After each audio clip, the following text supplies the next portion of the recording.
She refused his help. She'd rather die than accept it. When Claire Whitmore crashes her car on a stormy night, Big Shaq pulls her from the wreckage, a man she was raised to fear. But instead of gratitude, she recoils in disgust, refusing to see him as a hero. What she doesn't know? The man she dismissed isn't just anyone.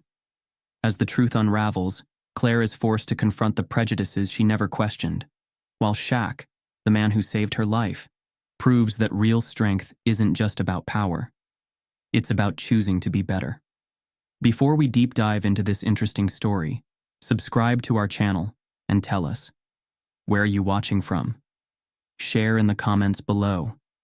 The rain poured in thick sheets, hammering against the windshield as Shaq tightened his grip on the steering wheel. The storm had come out of nowhere, transforming the quiet highway into a slick, dangerous path. He could barely see more than a few feet ahead, the glow of his headlights bouncing off the endless downpour. The night was supposed to be uneventful. A quick business trip, a late drive home, and maybe a midnight snack before crashing into bed. But then, he saw it. A mangled car, barely visible through the rain, smashed against a guardrail on the right side of the road. Smoke curled from the hood, its front crumpled inward from the impact. The hazard lights blinked weakly, as if signaling a final cry for help. Instinct kicked in. Shaq slowed his car, pulling over onto the shoulder, tires skidding slightly on the wet pavement. He threw it in park, flicked on his emergency lights, and jumped out into the storm. The wind howled, slamming into him as he jogged toward the wreckage. Then he heard it. A voice. Faint. Weak. "Help! Help me!" Shaq picked up his pace. The closer he got, the clearer the wreckage became. The silver sedan was completely totaled, the front windshield shattered. The driver's side door crumpled inward. Someone was inside. Through the broken glass, he saw her. A woman, mid-40s, blonde hair damp with blood, her pale face twisted in pain and panic. Her breathing was ragged, her hands trembling as they weakly pawed at the jammed seatbelt across her chest. She looked up just as Shaq reached the driver's side window. And then, everything changed. For a moment, Clare Whitmore's expression was nothing but pure terror, not just from the accident, but from him. Her glassy blue eyes widened in shock, her breathing hitched, and then, she recoiled. Not from her injuries, not from the wreckage, from Shaq. Shaq's brows furrowed. "Ma'am, you all right?" His voice was steady, calm. Claire's lips parted slightly, her pupils darting around.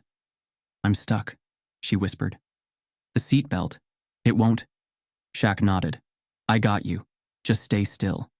He reached for the twisted door handle, but the moment his fingers touched the metal, Claire flinched violently. "No!" she screamed. Shaq froze. "Ma'am!" Her breath came in short, panicked gasps. "Get away from me!" The words hit like a slap, even through the chaos. Shaq's jaw tightened. The rain pounded against them, lightning flashing in the distance. He didn't have time for this. "Lady, your car's about to catch fire," he warned. "You need to—" "I said get away from me!" she shrieked, twisting in her seat, trying to push herself further from him, as if his presence was the real threat. Shaq exhaled sharply. He had seen this before, the way her eyes refused to meet his. The way her hands shook, not just from the accident, but from being this close to him. She wasn't just afraid. She didn't want his help. Behind them, a small flame flickered under the hood. The wreckage groaned, metal creaking under the weight of the crash. The rain was doing its best to keep the fire at bay, but Shaq knew how this worked. This car was seconds away from turning into a coffin. "Listen to me," he said, his voice firm now. "You don't have a choice. Either I pull you out, or you—" "Somebody else will help me," Claire cried, her voice breaking. "Not you. Please, just go." Shaq stared at her, disbelief creeping up his spine. She was trapped, bleeding, helpless. And she still couldn't see past the color of his skin. Unbelievable. The fire under the hood snapped violently, and Shaq made his choice. Screw what she wanted. He wasn't about to watch her burn alive just because she didn't like the idea of a black man pulling her out of a car. Shaq moved quickly, grabbing onto the door frame and yanking with everything he had. The metal groaned, refusing to budge. Claire screamed, thrashing. "Stop it, don't touch me!" Shaq gritted his teeth. Lady, shut up and hold still. He yanked harder, planting his foot against the side of the car for leverage. The door gave an inch, then another, but the seatbelt was still locked tight around Claire's body. The fire spread, licking up the hood, getting closer. Shaq reached inside, and Claire let out a strangled sob as he grabbed the belt. Don't touch me, please don't.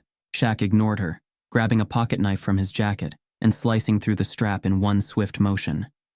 Claire gasped as her body lurched forward, freed from the seatbelt's grip.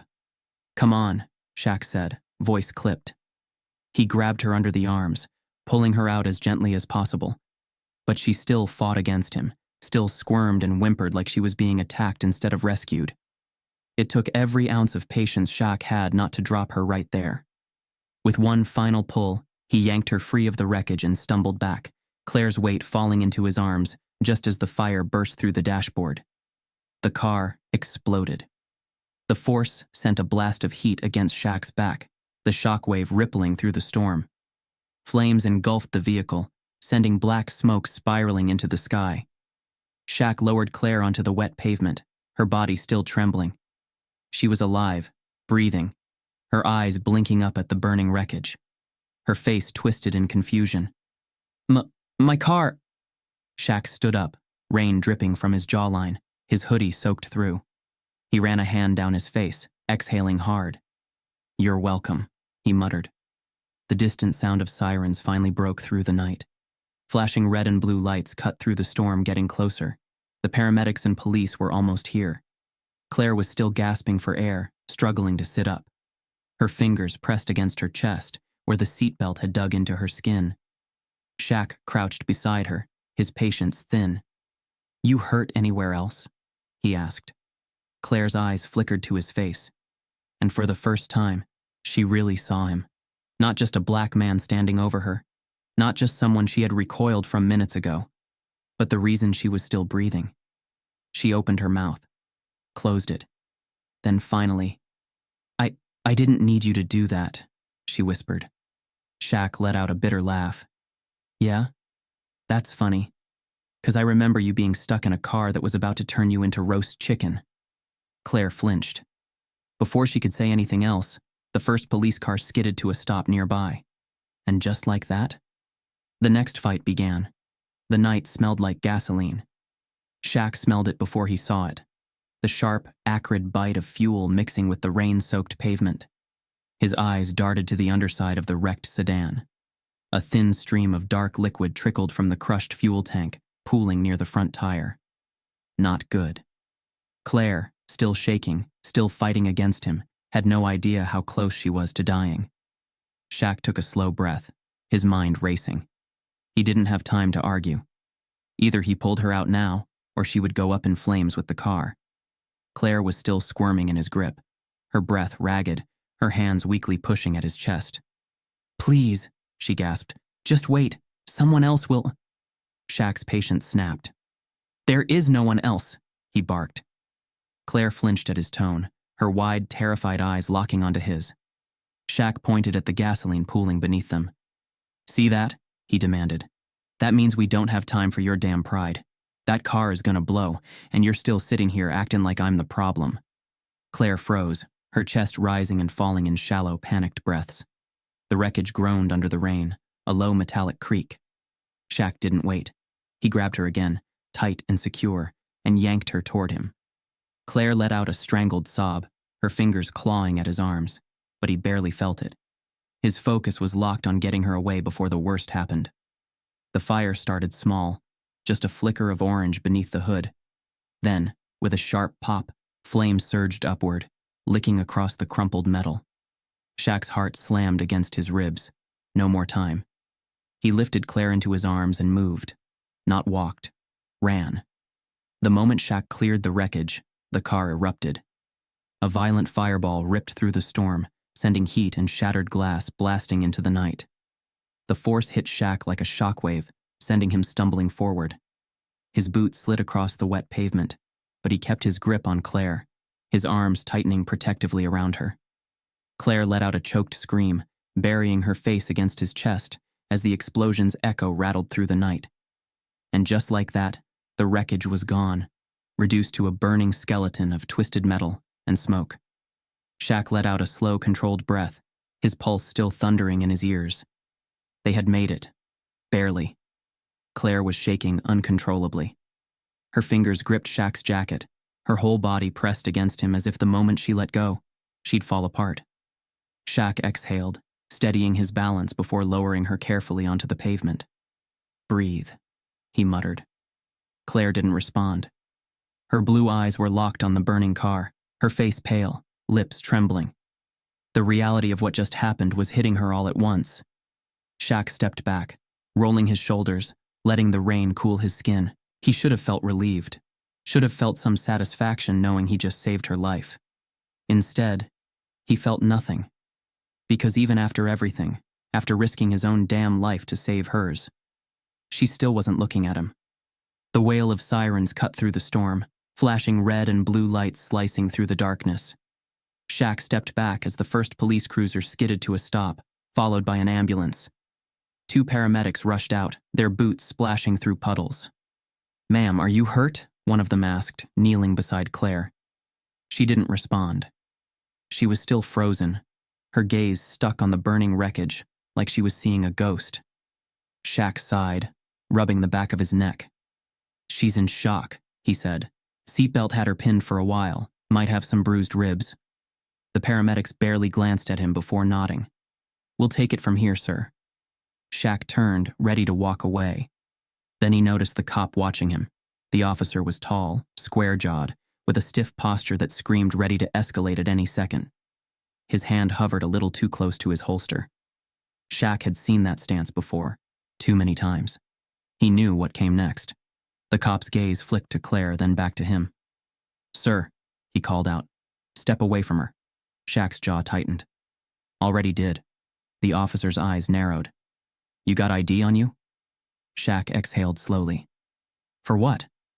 The cop took a step closer. "Someone called in a report about an altercation. I need to know what happened here." Shaq let out a bitter laugh. "An altercation?" He gestured to the burning car. "Looks more like a damn rescue to me." The cop didn't smile. "Ma'am?" He turned to Clare. "Did this man hurt you?" Shaq went still. "You've got to be kidding me." Claire's mouth opened slightly, her face still dazed. Shaq knew this moment. He'd seen it play out before, where people like Clare had the power to decide whether a black man walked away free or in handcuffs. He'd just saved her life, but he wasn't sure if she was going to save his. Clare finally blinked, her throat working through a swallow. He saved me." Shaq barely reacted. He had expected at least that much. The cop studied him for another beat, not fully convinced. "You got a statement?" Shaq shrugged. "I saw the crash. I stopped. I pulled her out before the car exploded. That's it." The officer's eyes flickered with something unreadable. "And she didn't resist?" Shaq's patience thinned instantly. "You think I kidnapped her from her own damn car?" His voice was sharp, the storm inside him starting to crack through. The cop stiffened. "Sir, I need you to—" "Need me to what?" Shaq cut in. "Explain why I didn't leave a woman to die because she didn't like the way I looked. Yeah, you're gonna have to wait on that." The officer's jaw clenched, but before he could say anything, one of the paramedics stepped in. "Look, she's stable, but we need to get her to the hospital," the medic said. "If you have more questions, take them there." The cop hesitated, then finally backed off. Shaq let out a slow breath. He turned to leave. And that's when Clare grabbed his wrist. It was a weak grip. Barely there.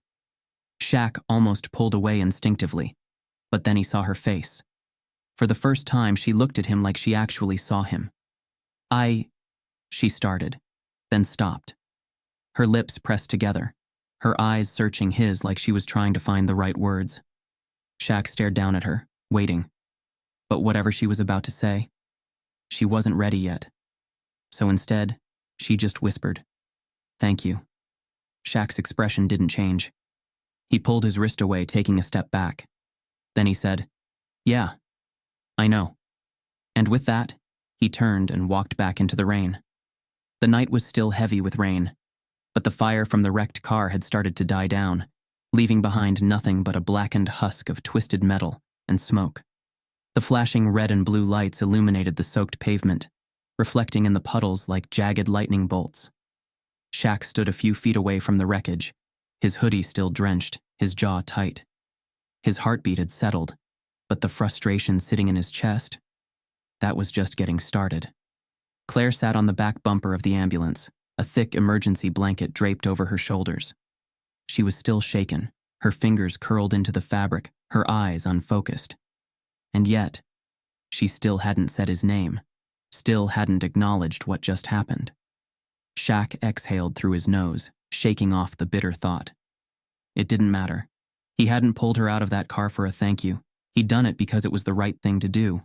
But then, "Sir, I need you to stay right where you are." Shaq stiffened. The same cop from earlier had stepped forward, his hand resting dangerously close to his holster, his eyes sharp, scanning Shaq like he was looking at a suspect, not a man who just saved someone's life. Shaq turned slowly, his expression unreadable. "I wasn't planning on going anywhere," he said, voice calm but clipped. The officer studied him.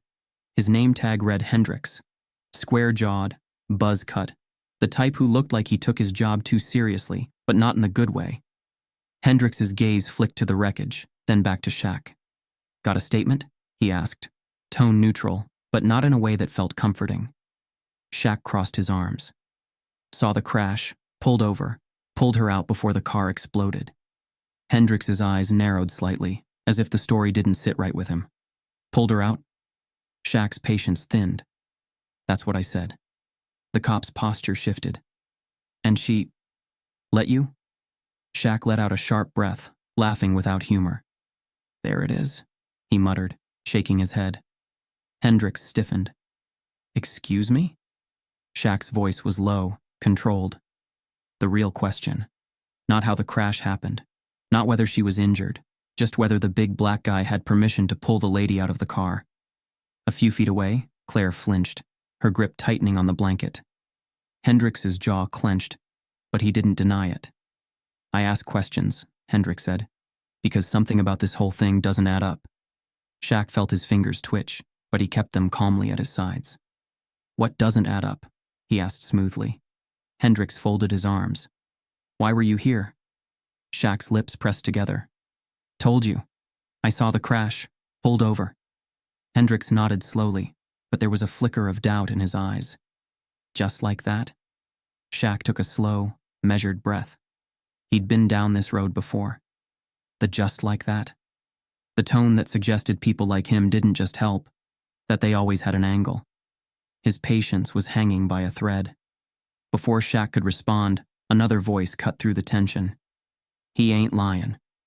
Everyone turned. An older man stood a few feet away, his gray coat pulled tight around his thin frame.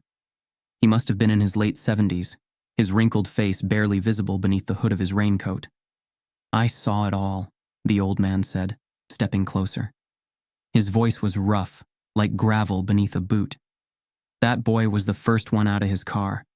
Pulled her out while the flames were crawling up the windshield." Hendricks turned, his expression unreadable. "You saw the crash?" The old man nodded. "From the gas station across the road. Saw it happen, saw who stopped." His eyes flicked to Shaq. "Didn't think twice before jumping in." Shaq studied the old man for a second. He didn't recognize him, but something about his stance, firm, steady, unwavering, told him he was telling the truth because it was the truth, not because he was choosing a side. Hendricks's eyes flickered with hesitation, the first crack in his certainty. He turned back to Claire. "Ma'am, can you confirm that?" Claire stiffened. For a moment, she said nothing. Shaq watched her carefully, the heat rising in his chest. This was it. This was the moment where she could end this conversation. She could confirm what happened, and Hendricks would have no choice but to back off. But Claire's lips parted slightly, and Shaq saw the hesitation in her eyes. She wasn't thinking about the truth. She was thinking about what it meant to admit it, to admit that the man she feared, the man she rejected, was the reason she was still breathing. The weight of that truth was too much for her pride to carry. She looked down, I don't really remember, she murmured. Shaq felt the air leave his lungs. Hendricks nodded like he expected that answer. Shaq's fists clenched. Bullshit. Claire's head snapped up, her face flashing with something close to guilt. Shaq took a step forward, his voice sharp. You remember just fine. Claire's lips parted, but she didn't speak. Shaq let out a bitter laugh. Unbelievable, he muttered, turning away. Hendricks folded his arms. If she can't confirm your story, I'm gonna need to bring you in for more questions. Shaq's head snapped back around. You wanna arrest me for saving someone's life? Hendricks didn't flinch. I didn't say arrest, just need to clarify some things. Shaq stared at him, unblinking. Then he laughed again. Lower this time. Colder. Nah, he said, shaking his head. I know what this is. Hendricks raised an eyebrow. And what's that? Shaq's voice was flat, emotionless. It's you needing me to be the bad guy. The air felt heavier now. The old man stepped forward again, his tone sharper than before. Boy's telling the truth, he said, voice firm. I saw it. And you know damn well if the roles were reversed. If she was the one pulling him out of that car, you wouldn't be asking a single damn question. Hendricks's jaw ticked, but he didn't argue. The old man turned to Clare. And you? His tone softened slightly. You know what happened. You know what he did for you. Claire's fingers tightened on the blanket, her shoulders curled inward. She looked at Shaq, her expression a storm of emotions. Then finally she spoke. He saved me. The words were quiet, almost fragile, but they landed like thunder. Hendricks exhaled sharply, adjusting his belt. All right, he muttered, reluctantly stepping back. Shaq didn't react, didn't smile, didn't feel victorious, because the truth had come too late. She had hesitated too long. And that told him everything he needed to know. The paramedics finished checking Claire's vitals. The old man gave Shaq a nod before heading back toward the gas station. Hendricks, still looking like he wanted to say something, finally walked away. Shaq stood there for a second, the rain still falling around him. Clare looked up at him. Shaq shook his head. Don't. She went quiet. Without another word, he turned and walked away.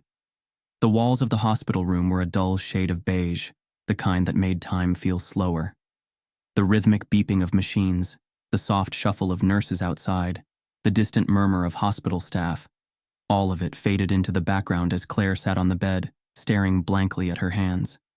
She could still feel the heat from the explosion, still hear the sound of her own voice screaming for help, and still see him, Shaq, pulling her out of the wreckage while she fought against him like a fool.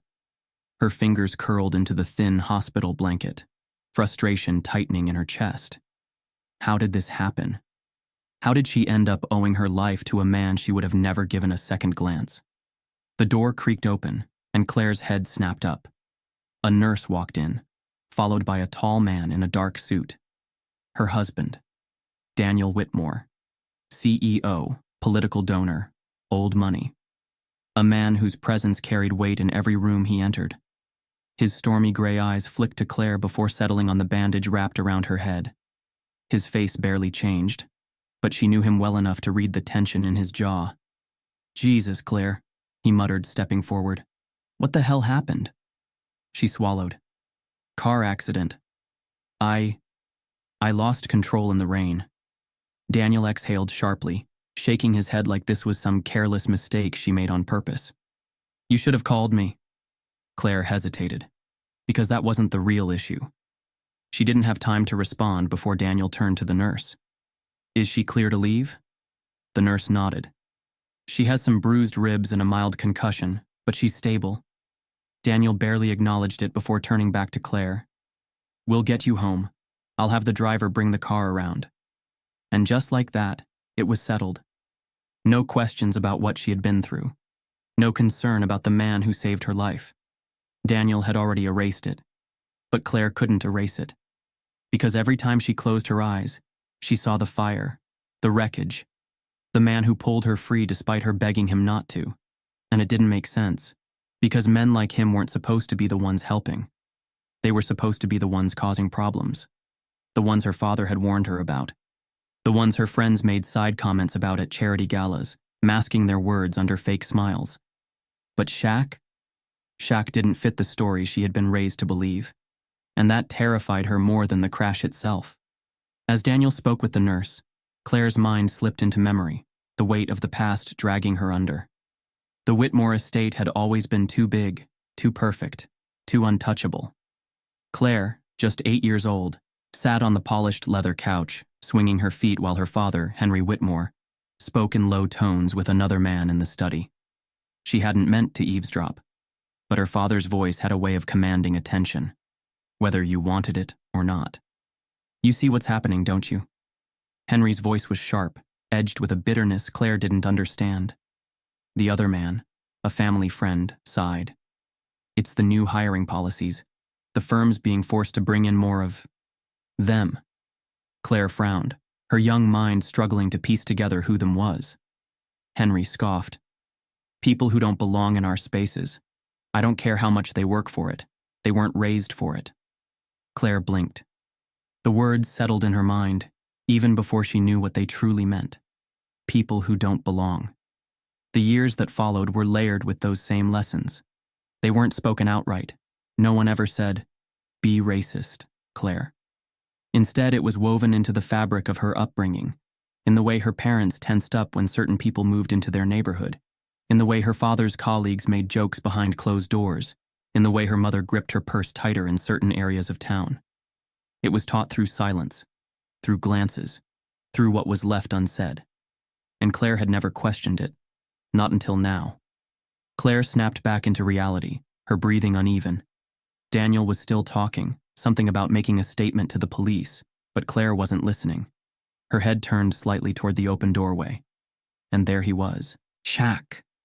He was leaning casually against the wall outside, arms crossed, his hoodie still damp from the rain. His face was unreadable, completely calm, like none of this affected him, like he had already moved on. And that bothered her more than anything else, because she didn't understand it. Daniel followed her gaze, finally noticing Shaq standing outside the room, his brows pulled together. Who the hell is that?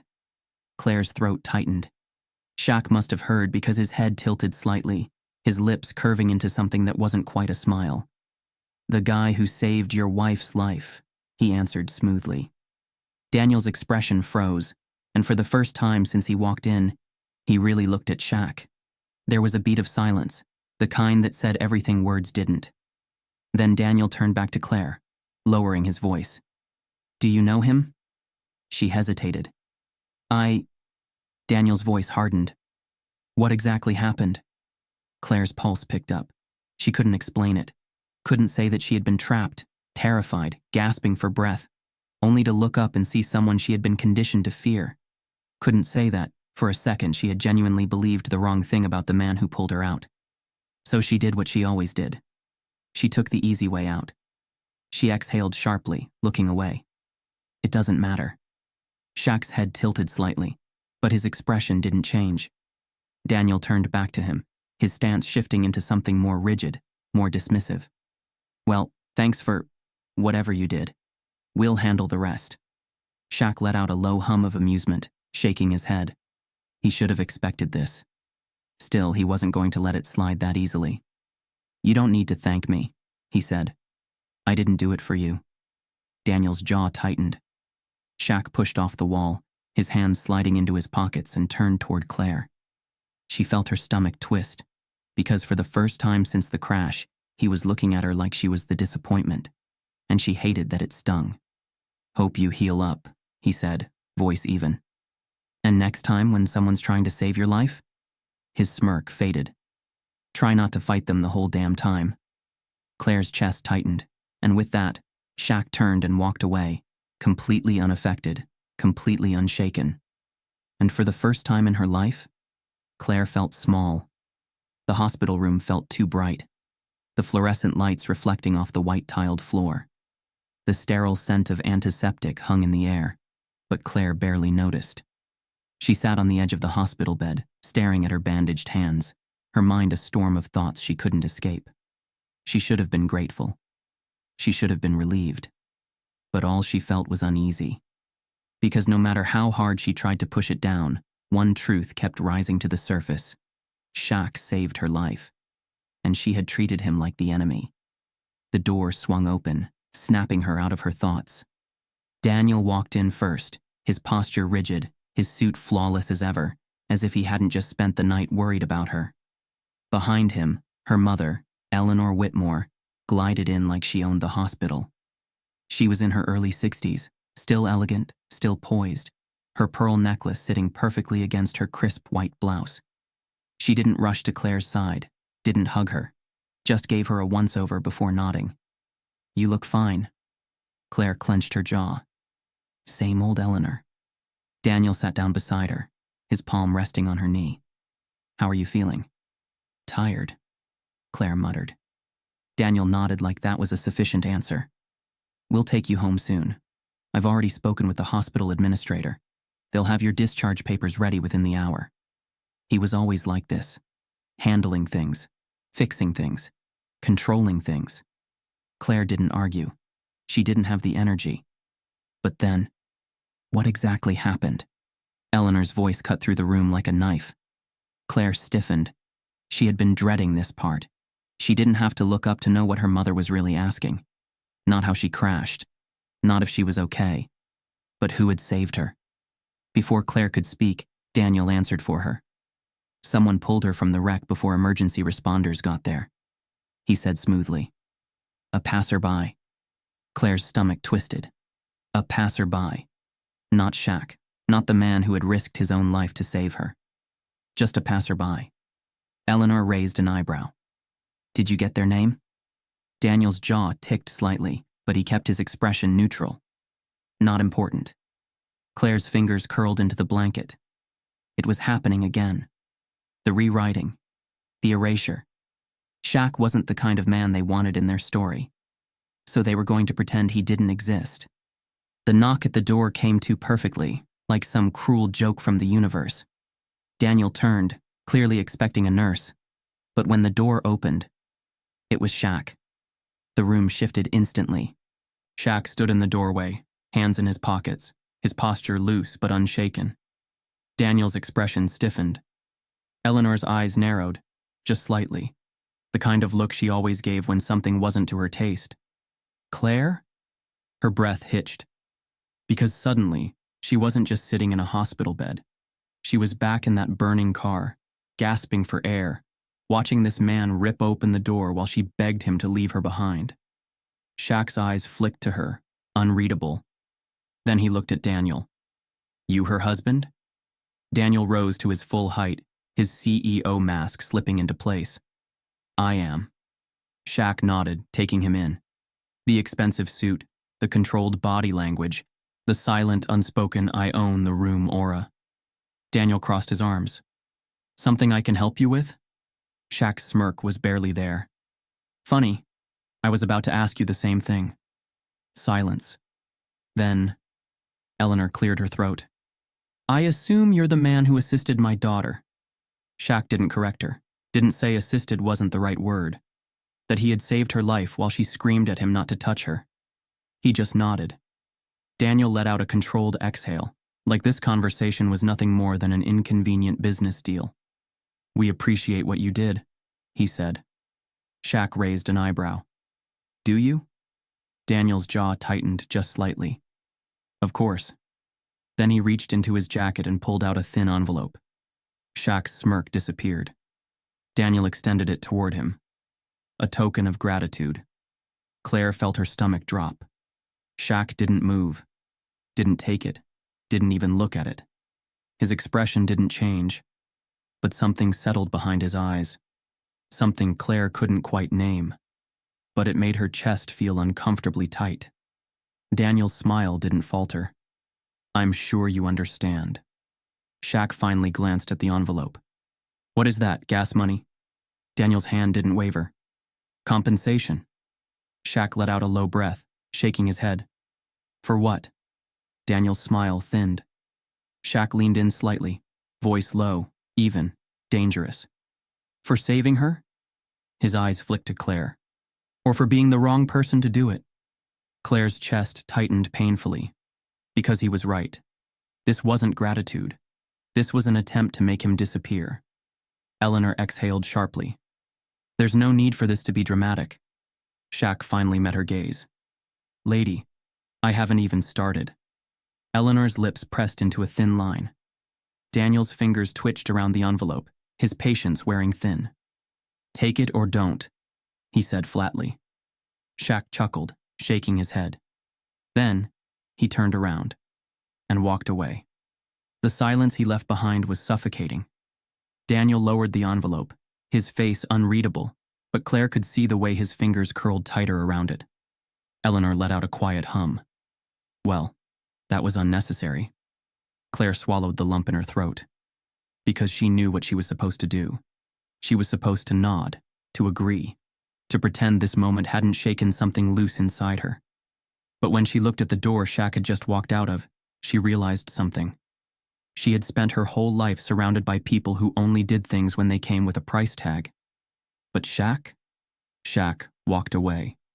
Not because he didn't deserve the money, but because he refused to be bought. And for the first time in her life, Claire felt the weight of who she was. And she didn't like it. Claire sat by the massive floor-to-ceiling window in her bedroom, a steaming cup of untouched tea resting on the side table beside her. The view of the perfectly manicured garden stretched out before her, bathed in the soft glow of the morning sun. Everything looked exactly the same as it always had. And yet, everything felt different. It had been 3 days since the crash. 3 days since she had been pulled from a burning car by a man she had instinctively feared. 3 days since she had let her silence say more than the truth ever could. But no matter how hard she tried to move forward, she couldn't shake the weight in her chest, because the world wasn't letting her forget. Her phone buzzed for the 100th time, the screen lighting up with yet another message. She exhaled sharply, finally picking it up. Group chat. Whitmore Inner Circle, Eleanor. Whitmore. Claire, the media is turning this into a spectacle. We need to get ahead of it. Grace Ellington. This is ridiculous. I don't know why people care so much about this man. Daniel Whitmore. I'm handling it. Claire scrolled down, her fingers tightening around the phone. Then she clicked on the link her mother had sent earlier. The headline slapped her across the face.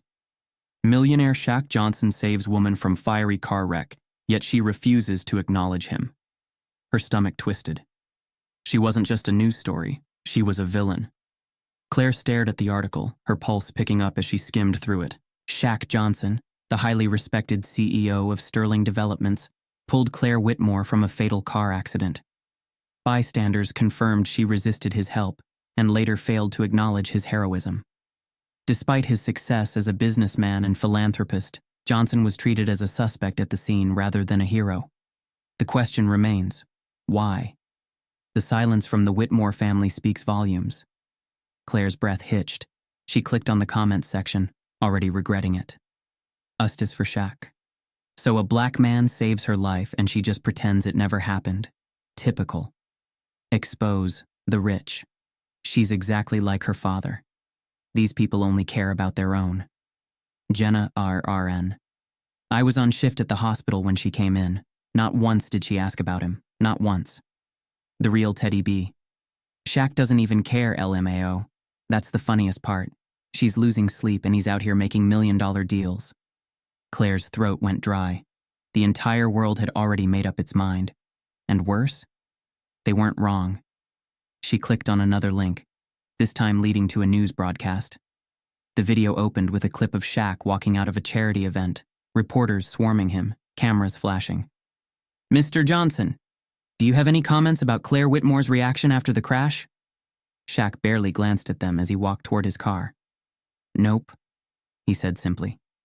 Do you think she should publicly acknowledge what you did? Shaq chuckled, shaking his head.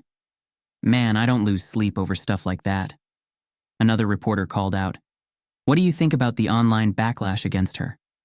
Shaq opened his car door, pausing for a second. Then he shrugged. I think people got bigger things to worry about than a rich lady with a bad attitude. Then he got in and drove off. Claire snapped the laptop shut, her pulse hammering in her ears. He was completely unbothered. She was here, agonizing over this, while he had already moved on with his life. And that bothered her more than anything else. That night, Claire couldn't sleep. She lay in bed, staring at the ceiling, Shaq's words playing over and over in her head. Man, I don't lose sleep over stuff like that. She hated how much it got to her. Because the truth was, she did lose sleep over it. She had spent her entire life believing people like Shaq were different, that their worlds weren't meant to collide. And yet, he had pulled her from the wreckage like it was nothing, and then he had walked away like she was nothing. The next morning, she did something she had never done before. She researched him. Shaq Johnson's Wikipedia page was longer than she expected. CEO of Sterling Developments, one of the most successful real estate firms in the country. Philanthropist, mentor. Built his fortune from nothing, raised in a single-parent home, started his first business at 23, and never looked back. Claire frowned, scrolling through photos. Gala events, community outreach programs, business awards. He wasn't just some guy. He was a name, a presence, a man who had every reason to hate people like her, but didn't. And somehow, that made her feel worse. Her mother called her that afternoon. You need to make a statement, Eleanor said without preamble. Claire stiffened. What kind of statement? Eleanor exhaled. The right one. Something clean. Professional. Enough to get people off your back. A script. A perfectly polished damage control tactic. A lie. Claire's grip tightened around her phone. I'll think about it, she muttered, ending the call before Eleanor could say more. But the truth was, she wasn't going to think about it. She was going to do something about it. The next evening, Claire walked into Sterling Tower, Shaq's corporate headquarters. The receptionist blinked in surprise. Ma'am, do you have an appointment? No. Claire lifted her chin. But I need to speak with Mr. Johnson. The receptionist hesitated, then picked up the phone. A few minutes later, Claire was led through sleek glass hallways, her heels clicking against the marble floors. When she stepped into Shaq's office, she barely had time to take in the floor-to-ceiling view of the city before he turned in his chair. The moment he saw her, his expression barely changed. Whitmore, he greeted, leaning back. Didn't think I'd see you again. Claire exhaled, nerves crawling up her spine. I wanted to talk. Shaq gestured to the seat across from him. So talk. Claire sat down, her hands clasped together tightly. She had rehearsed this, over and over. But now, sitting in front of the man she had judged so wrongly, the words felt harder to say. Still, she forced them out. I was wrong. Shaq raised an eyebrow. Yeah? Claire swallowed. About you. About everything. And I need to fix it. Shaq studied her for a long moment, his expression unreadable. Then he smirked. Good, he said simply. Claire blinked. That's it? Shaq shrugged. What do you want? A standing ovation? She flushed. No, I thought you'd say more. Shaq leaned forward, his gaze steady. I don't need an apology, Whitmore, he said. I needed you to do better. And now, you got a chance to. Claire's heart pounded. For the first time, she understood. This wasn't about fixing her reputation. This was about fixing herself. And for the first time in her life, she was finally ready to try. The community center buzzed with life, filled with the sounds of laughter, conversation, and the occasional bounce of a basketball hitting the court. Kids ran past, their sneakers squeaking against the polished floors, while volunteers set up tables stacked with books, school supplies, and fresh meals for families in need. It was a world Claire Whitmore had never stepped into before. And yet, here she was, standing at the entrance, heart pounding, feeling completely out of place. She clutched her purse strap tightly, scanning the room for the man she had spent the last few days thinking about. Shaq Johnson. She had rehearsed this moment over and over. The apology, the words, the way she would say them. But now, as she spotted him across the room, the weight of reality hit her harder than she expected. Because Shaq wasn't standing at the head of a business table. He wasn't surrounded by investors or cameras. He was laughing with a group of kids, crouched down to their level as he helped one tie his shoelaces, completely at ease, completely himself. And suddenly, Clare wasn't just nervous. She was ashamed, because for so long she had seen him only through the lens of her own biases. But now, standing in his space, seeing the kind of man he truly was, she realized just how small her world had been. Shaq noticed her before she could say a word. His easy demeanor shifted the second their eyes met. The warmth in his expression cooled. The casual amusement faded. He stood up, dusting off his hands. "Whitmore," Clare swallowed. "Hi." Shaq didn't respond, his gaze steady. And just like that, the power dynamic flipped. For the first time, Clare was the one being judged, and she deserved it. She took a breath, forcing her feet to move until she was standing just a few feet away from him. I saw your event was happening," she started, her voice quieter than she intended. "I thought I'd come by." Shaq crossed his arms, unimpressed. "That right?"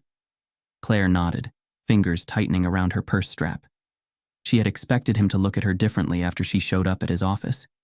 But she hadn't expected this cold distance. The last time they spoke, Shaq had been firm but casual.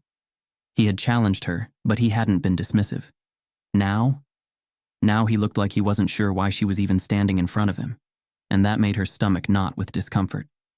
"I wanted to talk," she admitted. Shaq exhaled slowly, nodding toward an empty corner near the supply tables. "Let's walk." She followed him, her nerves tangling tighter with each step.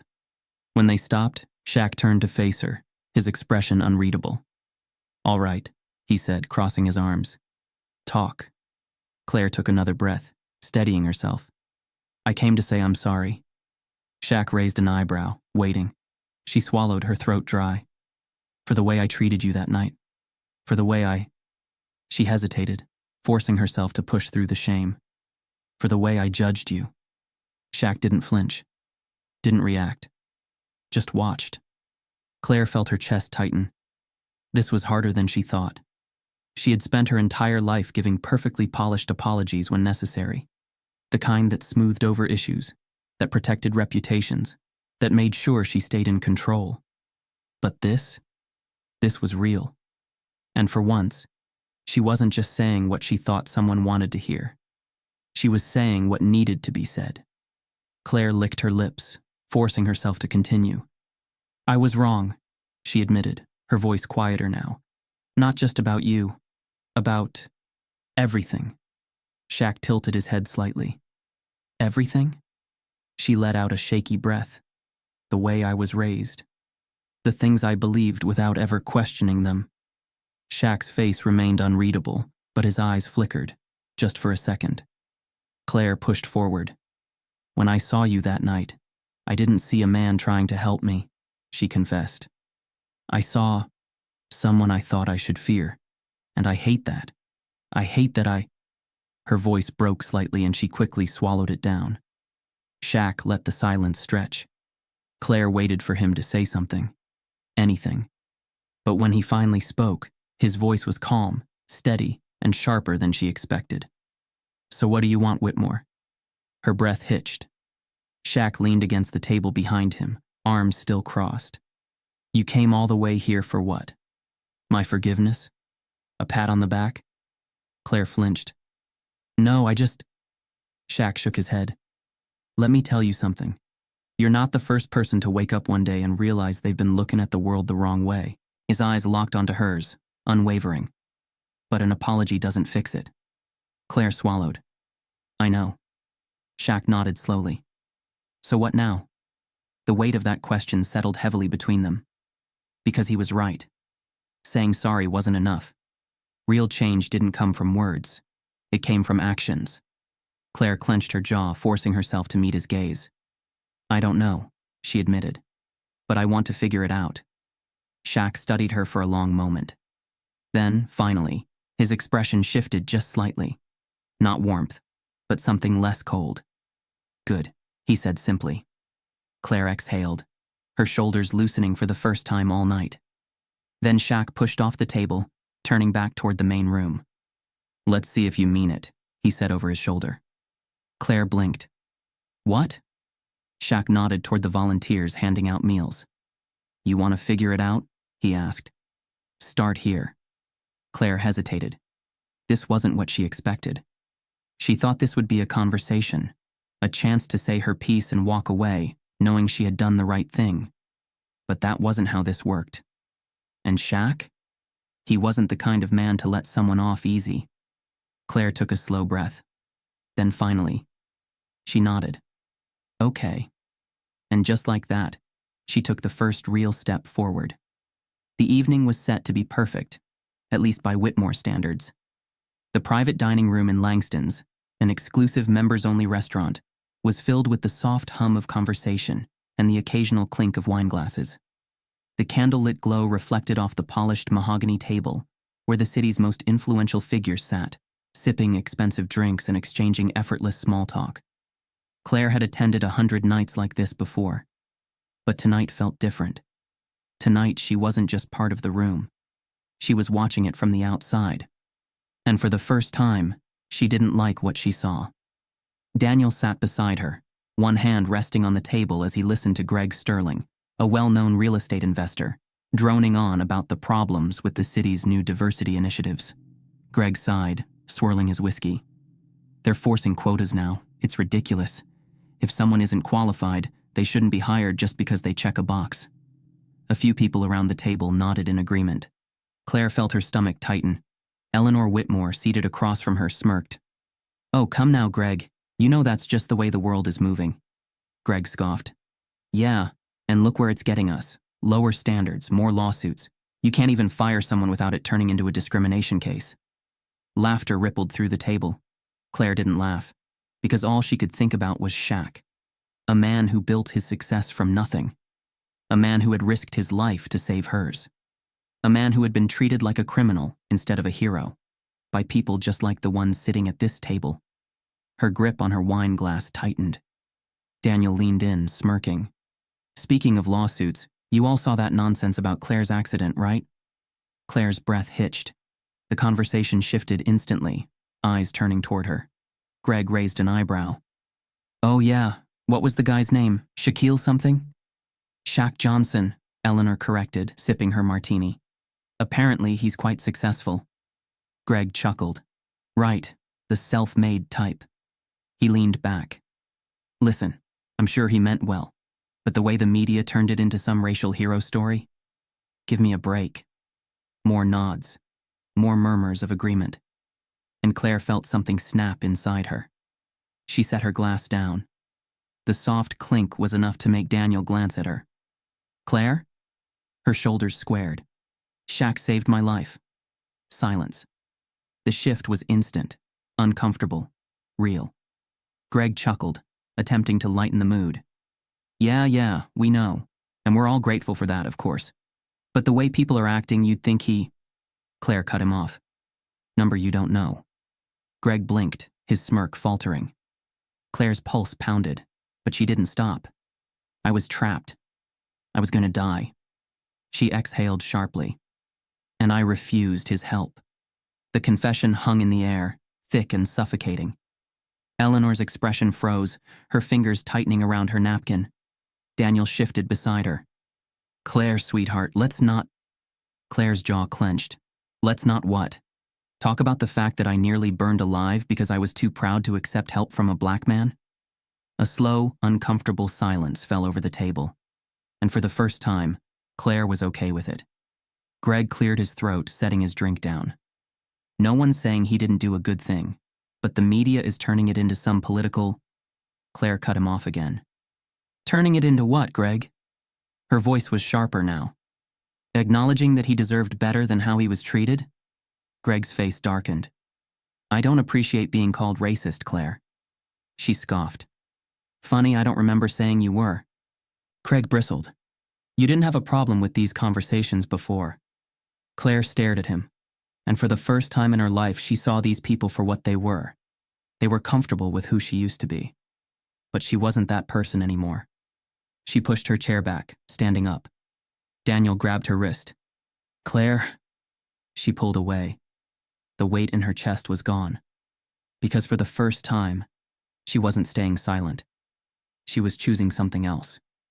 She walked out of the dining room, past the waiters, past the chandeliers, past the world she had always belonged to, and she didn't look back.